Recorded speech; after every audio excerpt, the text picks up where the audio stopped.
Series. Bergara barrels for guaranteed accuracy. Nitride for guaranteed rust proofing.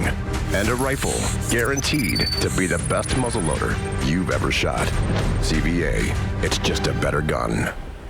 All right, this next segment's being sponsored by our friends over at Soul Shine. Y'all can find them at 4021 Hughes Crossing, that's Suite 101 in Franklin, Tennessee.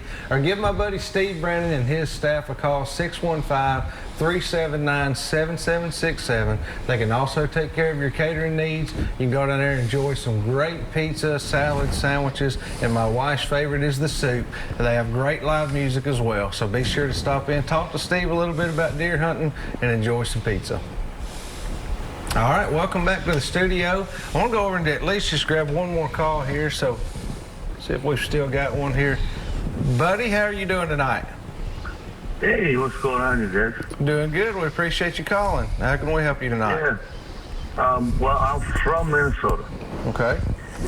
So, in Minnesota, when the ice goes out, the crappies go into the shallows about April. Where do I get those crappies down here in Tennessee? And can I get them from the shoreline? Absolutely. You can get them from the shoreline. We actually, just this past week, if you happen to miss it, you can go back and find it on Facebook. We did a bank fishing crappie show, one segment this past week, and we've got another one coming up in next week, I believe, actually.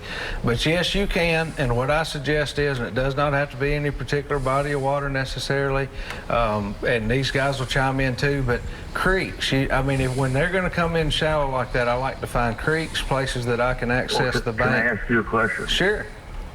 Now, I'm not familiar with the area down here. Now, let's say I went to Percy Priest. Uh-huh. Can I go to the public access or work the shoreline and find crappies in the shallow? Sure you can. Work, Jake? I'll tell you, we just got done reworking an entire area just for that over in Stewart's Creek. Yep, and it's a great place. You can walk all the way around that and fish. You can walk all the way around there. TWRA just put a bunch of piers in over there, and there's a bunch of... What depth am I looking at? Like you're 3 feet, looking... 6 feet?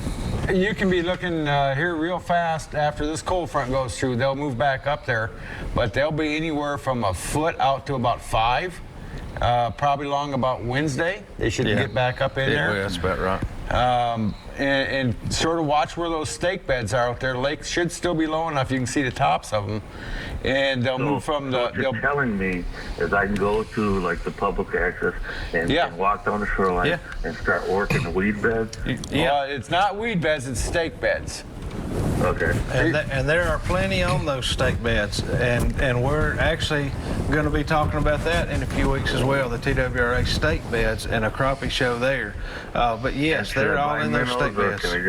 Can I jig for them? Either one. We've actually caught more this year so far on jigs, but there will be times in the spring when they'll seem to bite better on minnows, so it's good to kind of have both. And you can also go to Long Hunter State Park.